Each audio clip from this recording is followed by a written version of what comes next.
Welcome to High Hills in the High Country. I'm Rob Cope-Williams. The farming world doesn't have to go into the town now to enjoy what's many called the finer points in life. Now the latte and such is available out here in the country.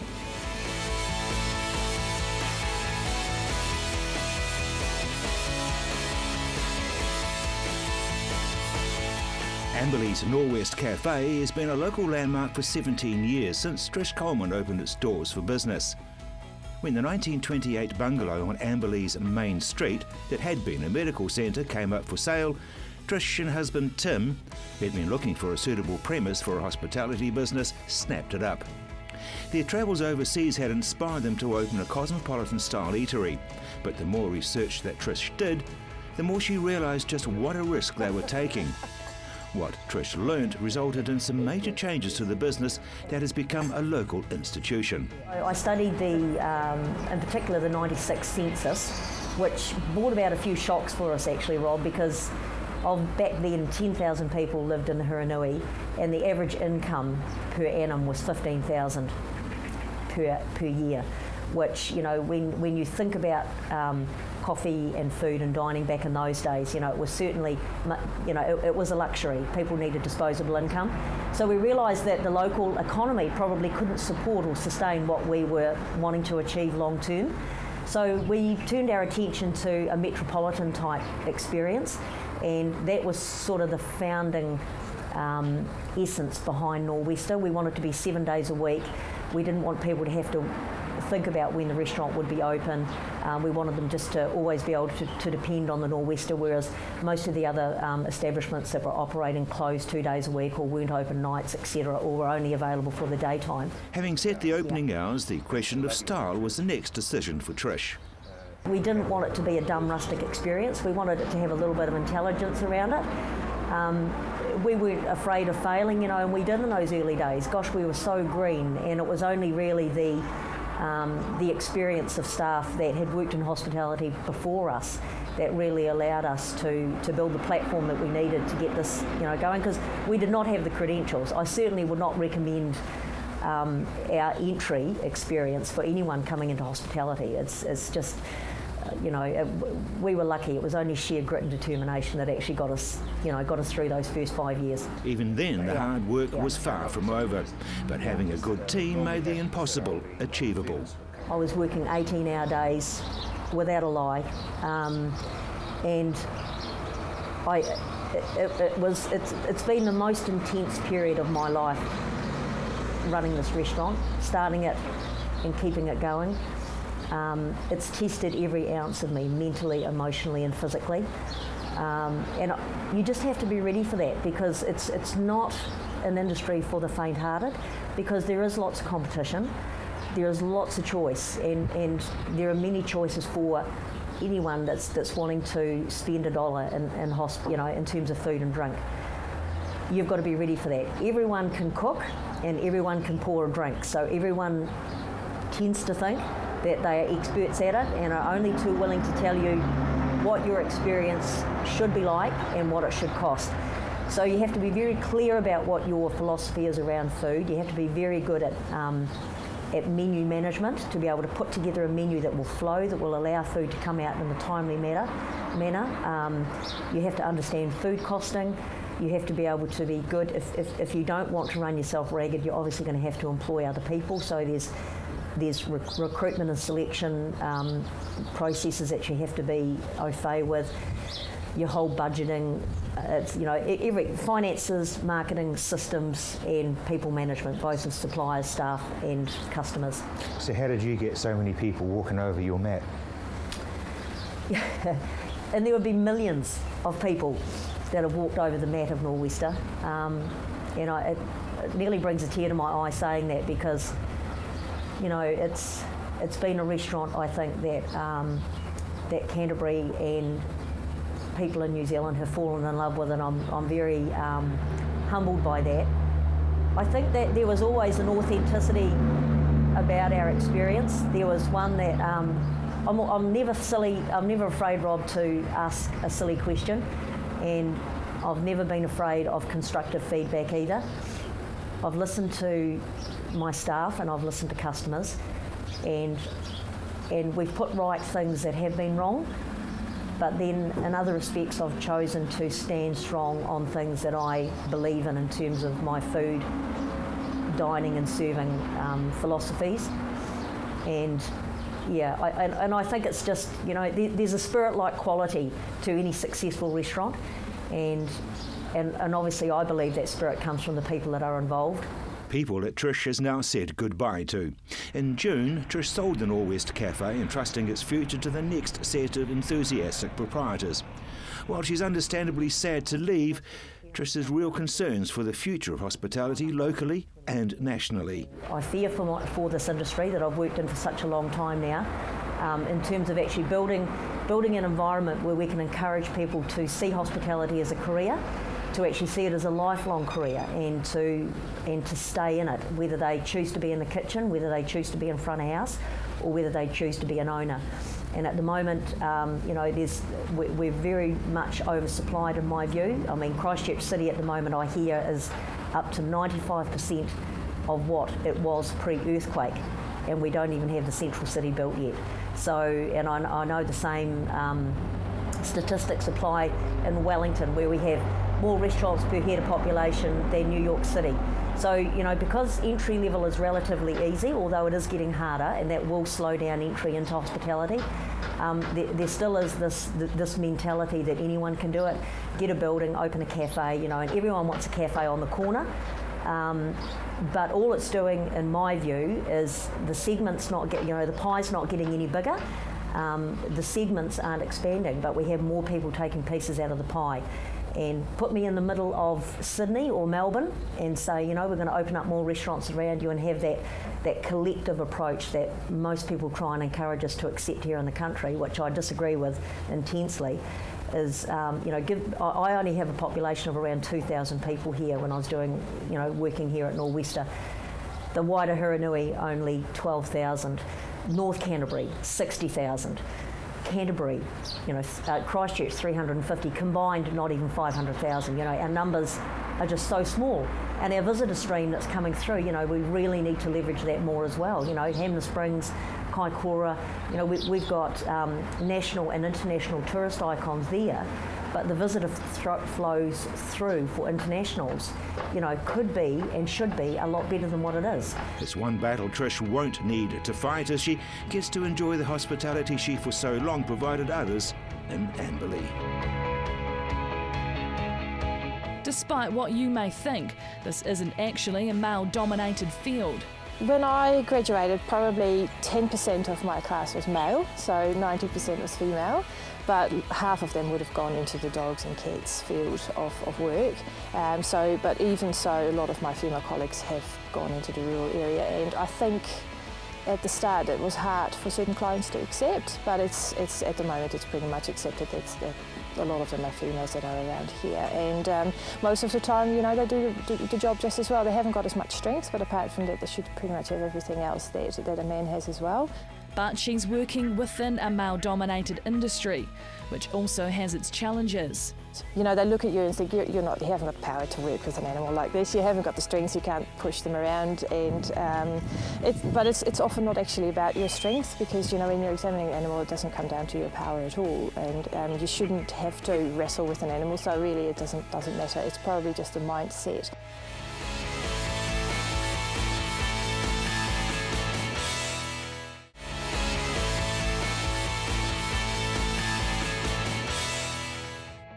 With more and more dairy conversions around Canterbury, obviously there's more and more cows, and more cows means more cows needing attention. Emma rolled up her sleeves and joined in with the vet to see what's involved.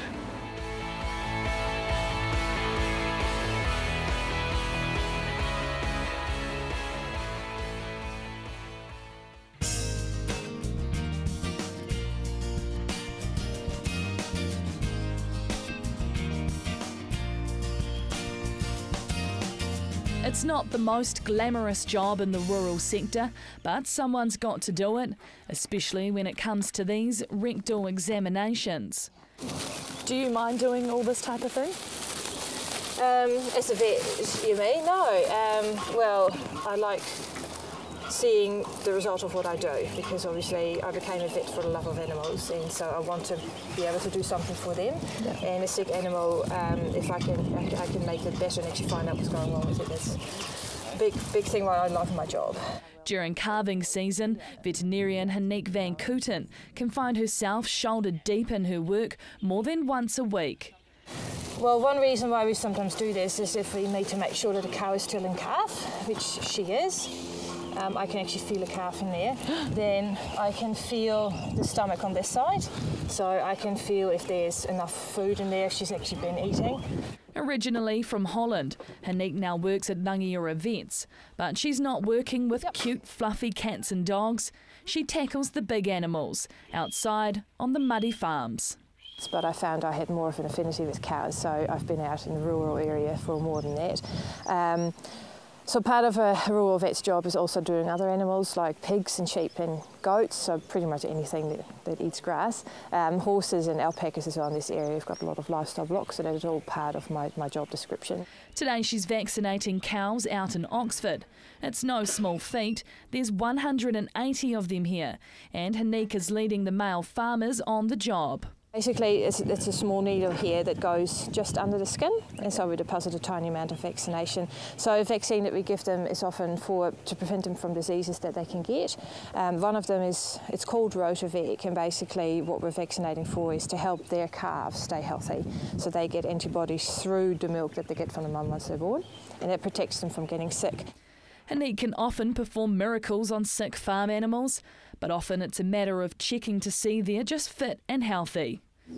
Basically, I'm trying to gauge an idea of her heart rate, so I can count that in my head, and also if there's any abnormal sounds. And for her lungs, if there's a lung infection, for example, you can get quite rattling noises. And then we have a listen for gurgling noises, which basically means that it is working all right. And also we can hear by flicking the skin if there's any gas underneath, which can indicate a potential problem. Starting from the head and making her way to, yes, the rear of the cow. Nice way to check the temperature. Always rectal. But compared to these large animals, Hanique faces an uphill battle.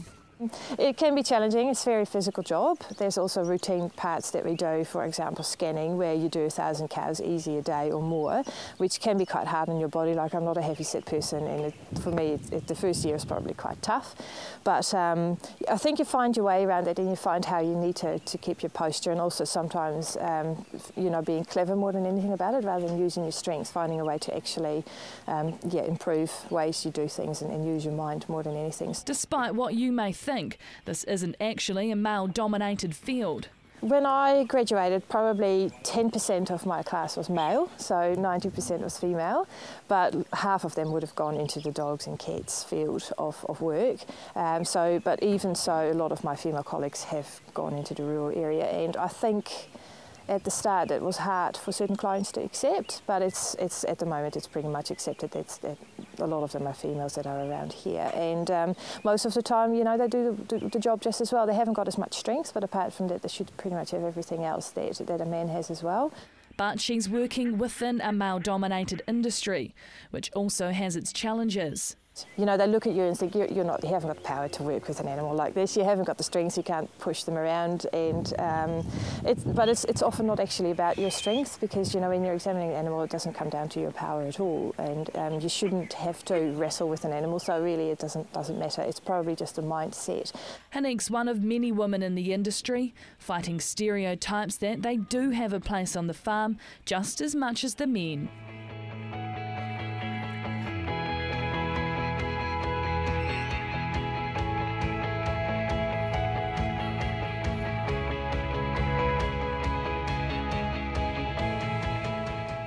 Chocolate, the treat that makes life sweeter, and hidden in the country just on the outskirts of Ashburton is Canterbury's very own chocolate factory. No Oompa Loompas help make these sweet treats though. Bulrush Chocolates, run by Nadine Porter and her husband, something she never dreamt of happening. I never thought I would make chocolate in my wildest dreams. I was always the kid that was never allowed in the kitchen because I just was useless at baking or anything like that. I was always creative, but not necessarily a good cook.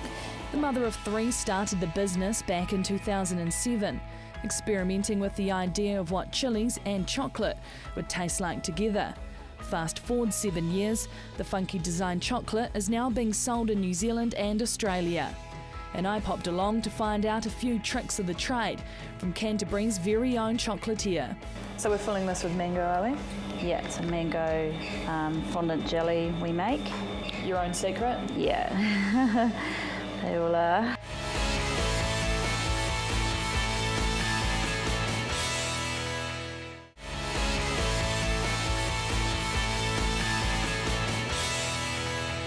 Now, implement sheds normally hold, well, implements and for many a whole lot of junk, but Emma's found one that's got something very much sweeter being made in it.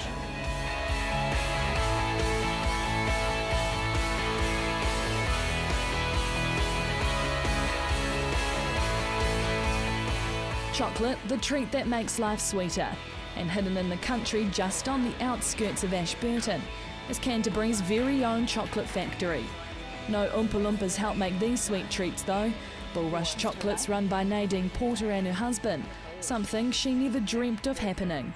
I never thought I would make chocolate in my wildest dreams. I was always the kid that was never allowed in the kitchen because I just was useless at baking or anything like that. I was always creative, but not necessarily a good cook. The mother of three started the business back in 2007, experimenting with the idea of what chilies and chocolate would taste like together. Fast forward 7 years, the funky design chocolate is now being sold in New Zealand and Australia. And I popped along to find out a few tricks of the trade from Canterbury's very own chocolatier, starting with the fancy art that coats the chocolates. Using white cacao butter, it's an edible ink developed by Nadine herself. We add powdered colours that are food standard, so they're safe to eat. Yep. We heat them up and then we use paintbrushes and paint our moulds. So away you go, there's creative as you want.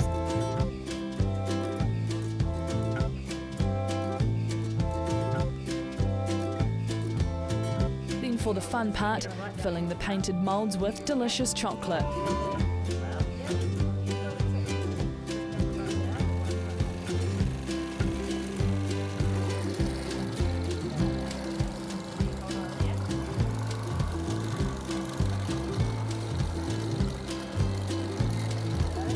Chocolate's a messy business, trust me. As if this couldn't get any sweeter, along came the next step. So we're filling this with mango, are we? Yeah, it's a mango fondant jelly we make. Your own secret? Yeah, they all are. They're written all over pieces of paper everywhere.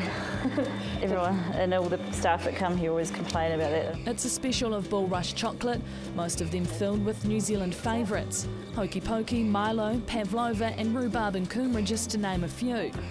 While these were left to set, Nadine told me how she manages to juggle being a busy parent as well as a businesswoman.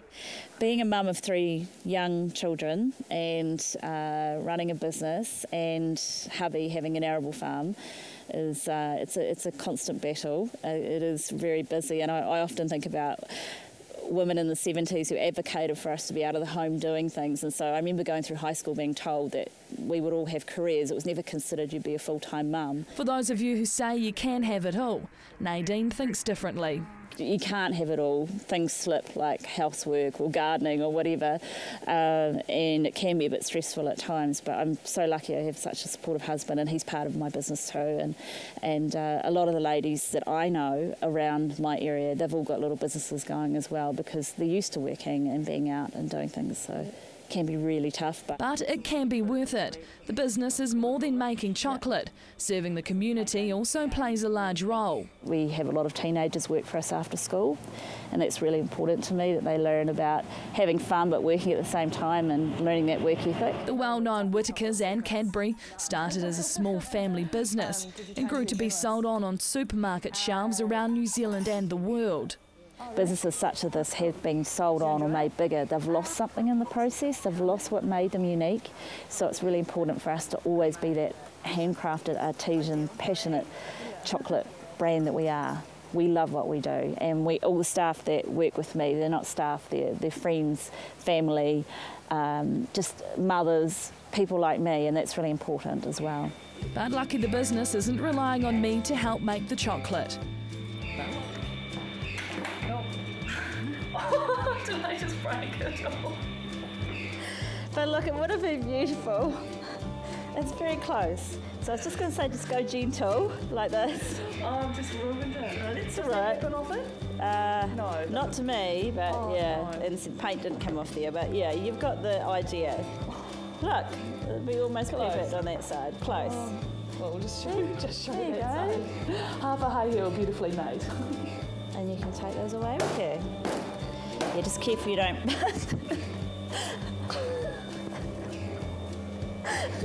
Destroy it. But while Bullrush remains within Mid-Canterbury at the moment, only time will tell if that will change. I'd like to see, obviously, sales grow throughout the country, but always retain some sort of base here in Mid-Canterbury, because this is who we are. Nadine may think she doesn't have it all, but she sure is close with these tasty treats.